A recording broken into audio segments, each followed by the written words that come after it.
ಮಂಗಳೂರಿನ ಕದ್ರಿಯ ಹೆಸರನ್ನು ಜಗದಗಲಕ್ಕೆ ಪಸರಿಸಿದವರು ಅಂತಾರಾಷ್ಟ್ರೀಯ ಸ್ಯಾಕ್ಸೋಫೋನ್ ವಾದಕ ದಿವಂಗತ ಕದ್ರಿ ಗೋಪಾಲನಾಥ್ ಅವರು.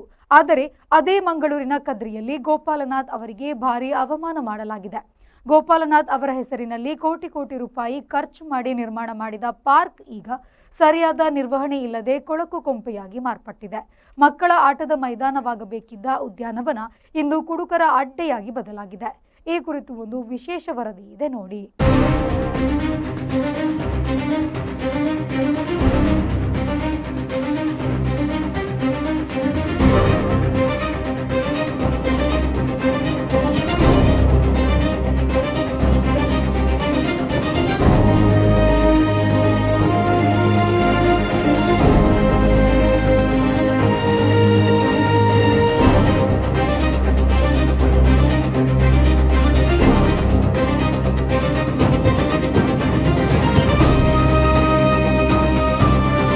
ರಾಶಿ ರಾಶಿ ಪ್ಲಾಸ್ಟಿಕ್ ತ್ಯಾಜ್ಯಗಳು, ಕುಡಿದು ಎಸೆದ ಮದ್ಯದ ಟೆಟ್ರಾ ಪ್ಯಾಕೆಟ್ಗಳು, ಕಿತ್ತು ಹೋದ ಕಾರಂಜಿಯಲ್ಲಿ ಪೋಲಾಗುತ್ತಿರುವ ನೀರು, ನಿರ್ವಹಣೆ ಇಲ್ಲದೆ ಬಿದ್ದಿರುವ ಅಪಾಯಕಾರಿ ವಿದ್ಯುತ್ ವೈರ್ ಮತ್ತು ಕೇಬಲ್ಗಳು, ಹಗಲು ರಾತ್ರಿ ಎನ್ನದೆ ಓಡಾಡುತ್ತಿರುವ ಹೆಗ್ಗಣಗಳು. ಹೌದು, ಈ ದೃಶ್ಯ ಕಂಡು ಬಂದಿದ್ದು ಮಂಗಳೂರಿನ ಮಲ್ಲಿಕಟ್ಟಿಯಲ್ಲಿರುವ ಕದ್ರಿ ಗೋಪಾಲನಾಥ್ ಉದ್ಯಾನವನದಲ್ಲೇ.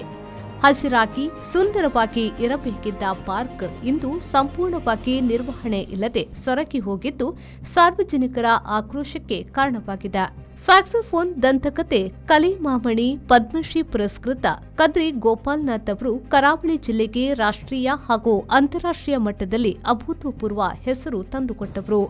ಇಂತಹ ಮಹಾನ್ ಕಲಾವಿದನಿಗೆ ಗೌರವ ಸಲ್ಲಿಸುವ ನಿಟ್ಟಿನಲ್ಲಿ ಕೇವಲ 1 ವರ್ಷದ ಹಿಂದೆ ಮಂಗಳೂರು ಮಹಾನಗರ ಪಾಲಿಕೆಯ ಮಲ್ಲಿಕಟ್ಟಿಯಲ್ಲಿರುವ ಪಾರ್ಕಿಗೆ ಕದ್ರಿ ಗೋಪಾಲನಾಥ್ ಉದ್ಯಾನವನ ಎಂದು ನಾಮಕರಣ ಮಾಡಿತ್ತು. ಪಾರ್ಕ್ ಮಧ್ಯೆ ಸ್ಯಾಕ್ಸೋಫೋನ್ ಪ್ರತಿಕೃತಿಯೊಂದಿಗೆ ಗೋಪಾಲನಾಥ್ ಅವರ ಚಿತ್ರ ಹೊಂದಿರುವ ಸುಂದರ ಮಂಟಪವನ್ನು ಕೂಡ ನಿರ್ಮಿಸಲಾಗಿತ್ತು. ನಮ್ಮ ಮಂಗಳೂರಲ್ಲಿ ಆಡಳಿತದಲ್ಲಿ ಇರುವವರು ಒಂದು ಕಾಲರ್ ಮೇಲೆ ಮಾಡಿ ಹಂಗಿದು ಹೇಳ್ತಾ ಇದ್ದಾರೆ, ನಮ್ಮದು ಸ್ಮಾರ್ಟ್ ಸಿಟಿ ಅಂತೇಳಿ. ಇವತ್ತು ಈ ಸ್ಮಾರ್ಟ್ ಸಿಟಿ ಯಾಕಂತೇಳಿ ಹೇಳುವುದು ಹೇಳಿದರೆ, ಸೈಕಲ್ ಸ್ಕೂಟ್ರಲ್ಲಿ ಹೋಗುತ್ತಿದ್ದ ಕಾರ್ಪೊರೇಟರ್ನವರು ಒಂದು 4 ದಶಕದ ಮೊದಲು ಕಾರ್ಪೊರೇಷನ್ ಸ್ಟಾರ್ಟ್ ಆಗುವಾಗ ಇವತ್ತು 10-15 ಲಕ್ಷದ ಕಾರು ಉಂಟು ಅವರ ಹತ್ರ. ಅಂದರೆ ಈ ಪ್ರಗತಿಯ ಹೆಸರಿನಲ್ಲಿ, ಅಭಿವೃದ್ಧಿಯ ಹೆಸರಿನಲ್ಲಿ ಹೇಗೆಲ್ಲ ದುಡ್ಡು ಮಾಡ್ತಾರೆ ಅಂತೇಳಿ. ಆದರೆ ನಮ್ಮ ಮಂಗಳೂರು ನಗರಕ್ಕೆ ಬೇಕಾದ ಏನು ಬೇಕು ಅದನ್ನು ಪೂರೈಸಲಿಕ್ಕೆ ಇವರಿಗೆ ಸಾಧ್ಯ ಇಲ್ಲ. ಈಗ ಉದಾಹರಣೆಗೆ, ಈಗ ಇಷ್ಟು ದೊಡ್ಡ ನಮ್ಮ ದಕ್ಷಿಣ ಕನ್ನಡ ಜಿಲ್ಲೆಗೆ ಮಂಗಳೂರಿಗೆ ಸ್ಮಾರ್ಟ್ ಸಿಟಿ ಅಂತೇಳಿ ಹೇಳಿ ಕರೆಯುವವರಿಗೆ ನಾನು ತಮಾಷೆ ರೂಪದಲ್ಲಿ ಹೇಳಿದ್ದೇನೆ, ಇದು ಸ್ಮಾರ್ಟ್ ಅಲ್ಲ, ತುಳು ಭಾಷೆಯಲ್ಲಿ ಕಾರ್ಡ್ ಸಿಟಿ ಅಂತೇಳಿ. ಯಾಕಂತೇಳಿದರೆ ಇಲ್ಲಿ ಮಂಗಳೂರಲ್ಲಿ ಒಂದು 6-8 ಪಾರ್ಕ್ ಇರಬೇಕು, ಅದಕ್ಕಿಂತ ಜಾಸ್ತಿ ಇರಬೇಕು. ಆದರೆ ಈ ಇದ್ದ 8 ಪಾರ್ಕ್ಗಳ ನಿರ್ವಹಣೆ ಇಲ್ಲ. ಅದರಲ್ಲಿ ಒಂದು ನಮ್ಮ ಕದ್ರಿ ಮಲ್ಲಿಕಟ್ಟೆ ಪಾರ್ಕ್, ಉರ್ವದಲ್ಲಿ ಒಂದು ಗಾಂಧಿ ಮೈದಾನ ಅಂತೇಳಿದೆ, ಸಾಧಾರಣ ಉಂಟು. ವಲೆಂಚೆ ಪಾರ್ಕು ಕಡೆಗಣಿಸಿದ್ದಾರೆ, ನಂದಿಗುಡ್ಡೆಯಲ್ಲಿ ಉಂಟು, ಅದು ಕಡೆಗಣಿಸಿದ್ದಾರೆ. ಅದೇ ರೀತಿ ನಮ್ಮ ಇಲ್ಲಿ ನಂತೂರಲ್ಲಿ ಇರುವ, ನಾವು ಮೊದಲು ಡಿಯರ್ ಪಾರ್ಕ್ ಅಂತೇಳಿ ಕರೀತಿದ್ದೆವು, ಅಲ್ಲಿ ಈಗ ಕದ್ರಿ ಉದ್ಯಾನ ಅಂತೇಳಿ ಮಾಡಿದ್ದಾರೆ. ಒಂದು 70 ಲಕ್ಷ ರೂಪಾಯಿದು ಅಲ್ಲಿ ಒಂದು ನಮ್ಮ ರಾಷ್ಟ್ರಧ್ವಜ ಹಾಕಿ ಆ 70 ಲಕ್ಷ ದುಡ್ಡು ಹಾಳು ಮಾಡಿದ್ದಾರೆ. ಇವತ್ತು ಮಂಗಳೂರಿಗೆ ಬೇಕು ಇದ್ದದ್ದನ್ನು ಚೆಂದ ರೀತಿಯಲ್ಲಿ ನಿರ್ವಹಣೆ ಮಾಡಲಿಕ್ಕೆ. ಆದರೆ ಇವರಿಗೆ ಬೇಡ.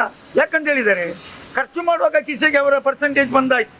ನಾನು ಯಾವುದು ಮುಲಾಜಿ ಇಲ್ಲದೆ ಪವಿತ್ರ ಪುಸ್ತಕಗಳ ಮೇಲೆ ಪ್ರಮಾಣ ಮಾಡಿ ಹೇಳುತ್ತೇನೆ, ಎಲ್ಲ ಪ್ರಾಜೆಕ್ಟ್ಗಳ ಮೇಲೆ ಇವರು ನೋಡುವುದು ತಮ್ಮ ಕಿಸೆಗೆ ಎಷ್ಟು ಬರ್ತದೆ. ಈಗ ಮಲ್ಲಿಗಟ್ಟೆಯಲ್ಲಿ ಒಂದು ಪಾರ್ಕ್ ಉಂಟು. ಆ ಪಾರ್ಕು ನಮ್ಮ ಸ್ಯಾಕ್ಸೋಫೋನ್ ವಾದಕ ಇಡೀ ಪ್ರಪಂಚದಲ್ಲಿ ಪ್ರಸಿದ್ಧಿಯಾದ ಕದ್ರಿ ಗೋಪಾಲನಾಥರವರ ಹೆಸರಲ್ಲಿ. ಅವರ ಒಂದು ಸ್ಯಾಕ್ಸೋಫೋನ್ ಕೂಡ ಒಂದು ಕನ್ನಡಿಯ ಪೆಟ್ಟಿಗೆಯಲ್ಲಿ ಇಟ್ಟಿದ್ದಾರೆ. ಏನೋ ಅವರಿಗೆ, ಅವರ ಕುಟುಂಬದವರಿಗೆ ಏನು ಮಂಗ ಮಾಡಲಿಕ್ಕೆ ಏನಂತೇಳಿ ಗೊತ್ತಿಲ್ಲ.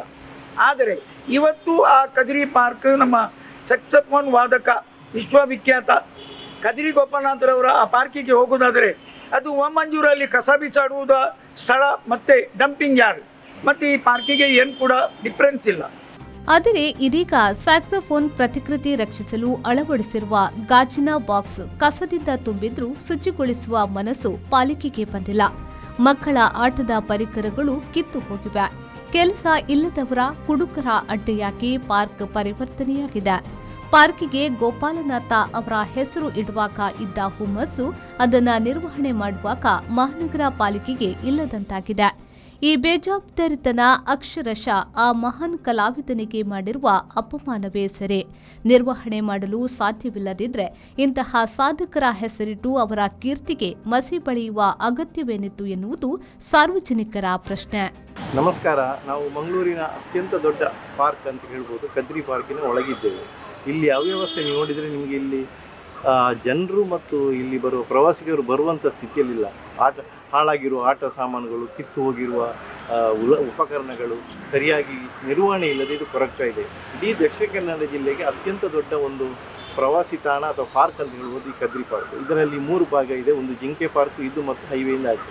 ಈ 2 ಪಾರ್ಕ್ಗಳನ್ನು ಡೆವಲಪ್ಮೆಂಟ್ ಮಾಡಲಿಕ್ಕೆ 5 ಕೋಟಿ ರೂಪಾಯಿಯಲ್ಲಿ ಮೂಡದಿಂದ ಲೇಸರ್ ಶೋದ ಒಂದು ಸಂಗೀತ ಕಾರಂಜಿ ಕಾರ್ಯಕ್ರಮ ನಡೀತಾ ಇತ್ತು. 1 ವರ್ಷ 2 ವರ್ಷ ನಡೀತು. ಅದರದ್ದು ನಿರ್ವಹಣೆಯಲ್ಲಿ ಅದು ಕೆಟ್ಟು ಹೋಗಿದೆ. ಯಾಕೆಂದರೆ ಅಲ್ಲಿ ಬರುವ ಆದಾಯ ಅದಕ್ಕೆ ಖರ್ಚಿಗೆ ಸಾಕಾಗ್ತಾ ಇದೆ.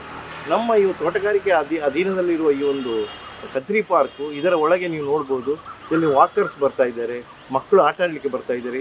ಮೂಡಾವತಿಯಿಂದ ಸ್ಪೆಷಲ್ ಚಿಲ್ಡ್ರನಿಗೋಸ್ಕರ ಒಂದು ಆಟದ ಒಂದು ಸಣ್ಣ ಮಕ್ಕಳಿಗೆ ಆಡುವಂಥ ಒಂದು ವ್ಯವಸ್ಥೆಯನ್ನೇ ಮಾಡಿದ್ದಾರೆ. ಬಟ್ ದೊಡ್ಡವರು ಬಂದು ಅದನ್ನು ಹಾಳು ಮಾಡಿ ಹೋಗಿದ್ದಾರೆ. ನೋಡಲಿಕ್ಕೆ ಬೇಜಾರಾಗ್ತಾ ಇದೆ. ಇಲ್ಲಿರುವ ಆಟ ಸಾಮಾನುಗಳು ಎಲ್ಲ ಮಣ್ಣು ಹಿಡಿದು ಕಿತ್ತು ಹೋಗಿದೆ. ಏನಾದ್ರು ಮಕ್ಕಳಿಗೆ ತಾಗಿದರೆ ಅವರಿಗೆ ಟಿಟಾನಸ್ ಇಂಜೆಕ್ಷನ್ ಕೊಡುವಂಥ ಪರಿಸ್ಥಿತಿ ಆಗಿದೆ. ಇಲ್ಲಿ ಕಸಗಳು ಕಡ್ಡಿಗಳು ಬಿದ್ದಿದೆ. ಯಾವ ಒಂದು ಪಾರ್ಕಲ್ಲಿ ಹೇಗಿರಬೇಕು ಅದರ ಇಲ್ಲಿಲ್ಲ. ನೀವು ಬ್ಯಾಂಗ್ಳೂರಿನ ಕಬ್ಬನ್ ಪಾರ್ಕ್ ಇರ್ಬೋದು, ಅಥವಾ ಇದು ರಾಜಾ ಸೀಟ್ ಪಾರ್ಕ್ ಇರ್ಬೋದು ಮಡಿಕೇರಿ, ಅಲ್ಲಿ ನೋಡಿದರೆ ಇದು ಏನೂ ಇಲ್ಲ. ಯಾಕೆ ಇದು ಏನಾಗ್ತಾ ಇದೆ? ತೋಟಗಾರಿಕೆ ಇಲಾಖೆ ನಿರ್ವಹಣೆ ತುಂಬ ಕಳಪೆಯಾಗಿದೆ. ಇಲ್ಲಿ ಅವರು ಫಂಡ್ ಇಲ್ಲ ಅಂತ ಹೇಳ್ತಾ ಇದ್ದಾರೆ. ನನಗೆ ಒಂದು ಅಭಿವೃದ್ಧಿ ಸಮಿತಿ ಸದಸ್ಯನಾಗಿ ಇಲ್ಲಿ ಹೇಳಲಿಕ್ಕೆ ಬೇಜಾರಾಗ್ತದೆ. ಈ ಪಾರ್ಕ್ ಒಳಗೆ ಬರುವುದೇ ಒಂದು ಕಷ್ಟ ಆಗಿದೆ. ದಯವಿಟ್ಟು ನಾವು ಜಿಲ್ಲಾಡಳಿತ ಕೇಳಿಕೊಳ್ಳುವುದೆಂದರೆ ಇಂಥ ಒಂದು ಪಾರ್ಕ್ಗಳನ್ನು ಸರಿಯಾಗಿ ನಿರ್ವಹಣೆ ಮಾಡಿ, ಈ ಒಂದು ಜಿಲ್ಲೆಗೆ ಅತ್ಯಂತ ದೊಡ್ಡ ಪಾರ್ಕು, ಇದನ್ನು ನಾವು ಅಭಿವೃದ್ಧಿಪಡಿಸಿ ಎಲ್ಲರೂ ಪ್ರವಾಸಿಗರು ಊರಿನವರು ಬರುವಾಗೆ ಮಾಡಿ. ಅದೇ ಥರ ಮಕ್ಕಳು ಇಲ್ಲಿಗೆ ಪ್ರವಾಸಕ್ಕೆ ಬರ್ತಾರೆ, ಅವರು ಸರಿ ಏನು ನೋಡಲಿಕ್ಕೆ ಸಿಗ್ತದೆ? ಒಂದು ಸರಿಯಾದ ಹೂವಿನ ಗಿಡ ಇಲ್ಲ, ಸರಿಯಾದ ಒಂದು ವ್ಯವಸ್ಥೆಯೇ ಇಲ್ಲ ಅಂತ ಹೇಳ್ಬೋದು. ದಯವಿಟ್ಟು ಇದನ್ನು ಅಭಿವೃದ್ಧಿಪಡಿಸಲಿಕ್ಕೆ ನಾವೆಲ್ಲ ಕೈ ಜೋಡಿಸೋಣ ಅಂತ ಕೇಳ್ಕೊಳ್ತಾ ಇದ್ದೇವೆ. ಮಂಗಳೂರು ಮಹಾನಗರ ಪಾಲಿಕೆಯು ತಕ್ಷಣವೇ ಎಚ್ಚೆತ್ತುಕೊಂಡು ಈ ಬಗ್ಗೆ ಮುತುವರ್ಜಿ ವಹಿಸಬೇಕಾಗಿದೆ. ಪಾರ್ಕ್ ಅನ್ನ ಸಂಪೂರ್ಣವಾಗಿ ಶುಚಿಗೊಳಿಸಿ ಕಿತ್ತು ಹೋಗಿರುವ ವೈರ್, ಕೇಬಲ್, ಕಾರಂಜಿ ಹಾಗೂ ಮಕ್ಕಳ ಆಟದ ಪರಿಕರಗಳನ್ನು ತಕ್ಷಣವೇ ದುರಸ್ತಿಗೊಳಿಸಬೇಕಿದೆ. ಕೇವಲ ಹೆಸರಿಗಷ್ಟೇ ಸೀಮಿತ ಮಾಡದೆ ಕಾಲಕಾಲಕ್ಕೆ ಪಾರ್ಕ್ ನಿರ್ವಹಣೆ ಮಾಡಬೇಕಿದೆ. ಆಗ ಮಾತ್ರ ಮಹಾನ್ ಕಲಾವಿದ ಕದ್ರಿ ಗೋಪಾಲನಾಥ್ ಅವರಿಗೆ ನಿಜವಾದ ಗೌರವ ಸಲ್ಲಿಸಿದಂತಾಗ್ತದೆ. ನಾಗೇಶ್ ಕಾವೂರು, ವಿ4 ನ್ಯೂಸ್, ಮಂಗಳೂರು.